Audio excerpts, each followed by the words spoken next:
Question number 1, H1N1 विषाणु का प्रायः समाचारों में निम्नलिखित में से किस एक बीमारी के संदर्भ में उल्लेख किया गया है। तो देखिए H1N1 जो है बीमारी ये स्वाइन फ्लू के लिए सबसे ज़्यादा प्रभावित होता है, स्वाइन फ्लू इससे होता है। नेक्स्ट क्वेश्चन है H1N1 वायरस का अक्सर समाचारों में इन्फ्लुएंजा आमतौर पर स्वाइन फ्लू के रूप में जाना जाता है के संदर्भ में उल्लेख किया गया है। निम्नलिखित युग्मों का विचार कीजिए। 2024 में 14 में पूछा गया क्वेश्चन है। Vitamin C, vitamin D, vitamin E. Vitamin C ascorbic acid, vitamin D rickets, vitamin E रात्रि अंधता। इनमें से कौन सा क्वेश्चन जो है सम्मिलित है? तो ए और बी दोनों सही है। ए भी सम्मिलित है और बी भी सम्मिलित है। ये विटामिन ई नहीं होकर यहाँ होना चाहिए विटामिन ए, राइट। चलिए ये दोनों सही है, पढ़ लिए हैं। नेक्स्ट, निम्नलिखित रोग पर विचार कीजिए और बताना है इनमें से कौन सा रोग जो है भारत से उन्मूलन हो चुका है।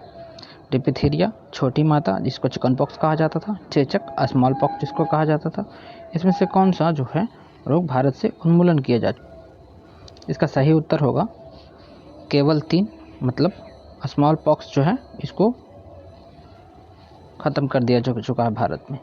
विस्तार से समझते हैं।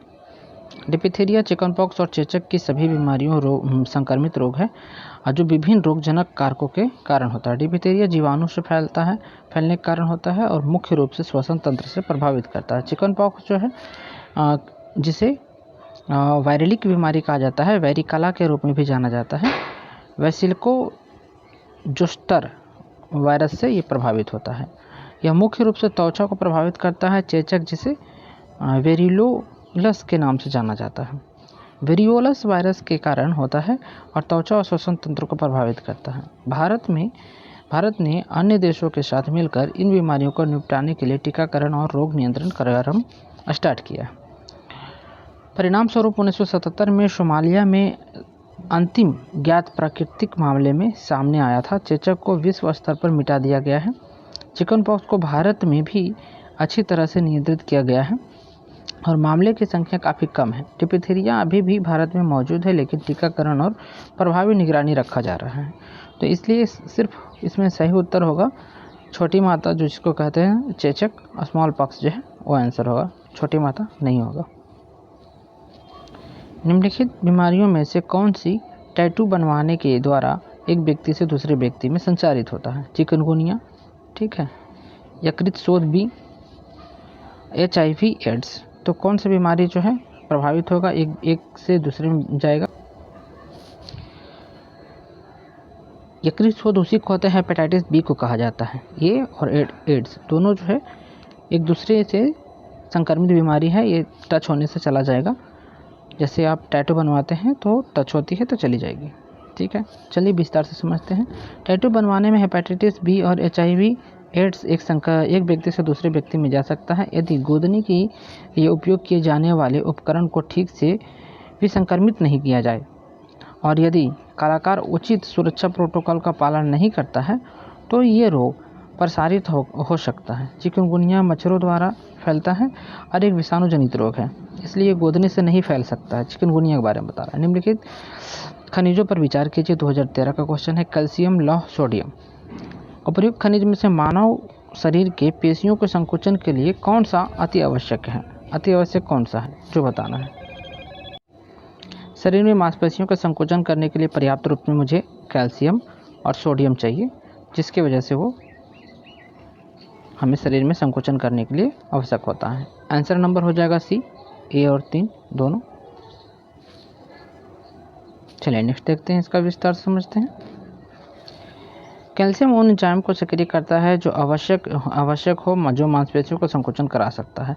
आयरन आपकी मांसपेशियों को कोशिका की ऊर्जा प्रदान करता है और समर्थन करता है, मांसपेशियों में कार्य जारी रखने के में मदद करता है ताकि मांसपेशियों के तंतुओं में हमेशा वह ऊर्जा प्रदान किया जा सके, ठीक से अनुबंधन किया जा सके। आयरन मांसपेशियों के संकुचन को बढ़ावा देने के लिए मांसपेशियों की ऑक्सीजन स्टोर करने की मदद करता है और स्वास्थ्य परिसंचरण को बढ़ावा देता है ताकि मांसपेशियों में रक्त प्रवाह का ऑक्सीजन मिल सके उसको। मांसपेशियों के संकोचन के लिए सोडियम की आवश्यकता होती है क्योंकि यह झिल्ली क्षमता को बनाए रखने के लिए पोटेशियम को संतुलन करता है। तो देखिए सोडियम की ज़रूरत पड़ेगी और कैल्शियम की, और आयरन जो है हमें ऑक्सीजन पहुंचाने के लिए ज़रूरत पड़ता है मांसपेशियों में, इसकी आवश्यकता नहीं है। एक विवाहित दंपति ने एक बालक को गोद लिया है। इसके कुछ वर्ष के उपरांत उसने जुड़वा पुत्र हुए हैं। दंपति में एक का रक्त जो है AB पॉजिटिव है, दूसरा को O निगेटिव है। तीनों पुत्रों में से एक का रक्त A पॉजिटिव, दूसरे का B पॉजिटिव और तीसरे का O पॉजिटिव है। गोद लिए बालक के रक्त कौन सा होगा? ये तो लॉजिकल क्वेश्चन है, समझने वाली क्वेश्चन है, तो उसके उपर्युक्त दिए गए जनों का देखते हैं इसका। तो इसमें क्या कह रहा है कि इसका O पॉजिटिव होगा, बालक का रक्त समूह क्या होगा? O पॉजिटिव होगा। माता पिता का रक्त समूह A, B और O है, बच्चे के रक्त समूह A या तो B हो सकता है, और इसमें दिया गया है कि A है एक का B है और एक का O है, तो इसका मतलब है कि उसका O पॉजिटिव वाला बच्चा जो है गोद लिया गया है। ठीक है। आहार के नियमित रूप से ताज़े फल और सब्जियों का ग्रहण करना वांछनीय है। ऑक्सीजन रोधी तत्वों के अच्छे स्रोत होते हैं। ऑक्सीजन रोधी तत्व व्यक्ति को स्वस्थ बने रहने के लिए दीर्घ आयु होने की किस प्रकार सहायता करता है? तो ये देखते हैं, शरीर में उन एंजाइमों को सक्रिय कर देता है जो विटामिन के संश्लेषण की आवश्यकता होती है। विटामिनहीनता नहीं होने देती है और मदद करती है। यह शरीर के कार्बोहाइड्रेट, वसा और प्रोटीन को अतिरिक्त ऑक्सीजन को रोकते हैं और ऊर्जा को अनावश्यक नष्ट होने से बचाता है। यह शरीर में चयापचय उत्पादन का रूप से मूलकों को निष्क्रिय बना देता है। यह शरीर के कोशिका में कुछ जीनों को सक्रिय करते हैं और वृद्धि हार्मोन के सक्रिय विलंबन लेट से करवाते हैं। इसका उत्तर सही होगा। यह शरीर में कोशिकाओं को जीन को बनाए रखने में मदद करता है जो वृद्धि हार्मोन को लेट से सक्रिय करता है। ठीक है, नेक्स्ट चलते हैं। देखिए, ताज़े फल और सब्जियां एंटीऑक्सीडेंट के अच्छे स्रोत होते हैं, जैसे विटामिन सी और विटामिन ई और बीटा कैरोटीन और अन्य फाइबर केमिकल शामिल होते हैं। ये एंटीऑक्सीडेंट शरीर के मुक्त कणों को हानिकारक प्रभाव से बचाने के लिए मिलकर काम करते हैं और कैंसर, हृदय रोग और स्ट्रोक जैसी पुरानी बीमारियों को जोखिम को कम कर देती है, मदद करती है। राइट। इसके अतिरिक्त एंटीऑक्सीडेंट सूजन को कम करने में मदद करता है, जो हृदय रोग, मधुमेह और गठिया सहित विभिन्न स्वास्थ्य समस्याओं से जुड़ा हुआ है। ताज़े फल और सब्जियां के भरपूर आहार खाने से व्यक्ति अपने शरीर के एंटीऑक्सीडेंट को मात्रा बढ़ाने में मदद करता है, जो स्वास्थ्य को बनाए रखने के लिए दीर्घायु को बढ़ावा देता है। मलेरिया परजीवी को मलेरिया परजीवी को क्लोरोक्विन जैसी औषधियों के प्रति व्यापक प्रतिरोध क्षमता पनपने के कारण मलेरिया से लड़ने के लिए मलेरिया वैक्सीन रोग निरोधक टीका विकसित करने के प्रयत्न किए जा रहे हैं। एक प्रभावी मलेरिया वैक्सीन रोग निरोधक टीका विकसित करने में क्या कठिनाई आ सकती है, ये जानते हैं हम लोग। मलेरिया के कारक प्लाज्मोडियम की विभिन्न जातियाँ होती हैं। प्राकृतिक संक्रमण के समय मनुष्य मलेरिया के लिए प्रतिरोध क्षमता विकसित नहीं कर पाती। वैक्सीन केवल जीवाणुओं को विरुद्ध विकसित किया जा सकता है। मनुष्य केवल मध्य परपोषी के अन्य परपोषी नहीं है। प्राकृतिक संक्रमण से, देखिए इसका उत्तर हो जाएगा, प्राकृतिक संक्रमण के समय मनुष्य मलेरिया के प्रति प्रतिरोधक की क्षमता को विकसित नहीं कर सकता है। ये इसका उत्तर है। ठीक है, नेक्स्ट चलिए देखते हैं।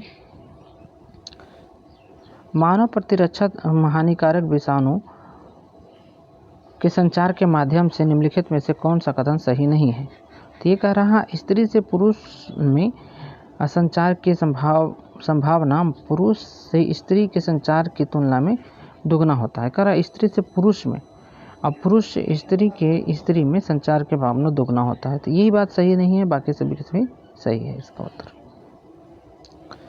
10 निम्नलिखित कथनों पर विचार करना। हेपेटाइटिस बी HIV एड्स की तुलना में कई गुना अधिक संक्रमण है। हेपेटाइटिस बी यकृत कैंसर उत्पन्न कर सकता है। उपरोक्त में से कौन सा कथन सही है या तो है? तो इसके बारे में विचार करते हैं। देखिए इसका उत्तर हो जाएगा 1 और 2 दोनों सही है। ठीक है, इसका दोनों उत्तर सही है, 1 और 2 दोनों। सी नंबर इसका आंसर है।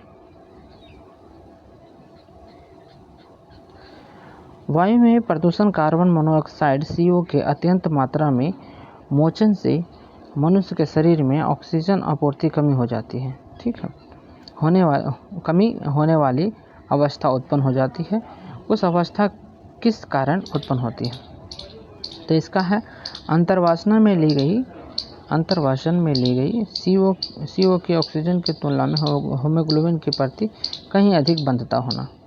ठीक है, तो इसका आंसर हो गया बी नंबर सही उत्तर है।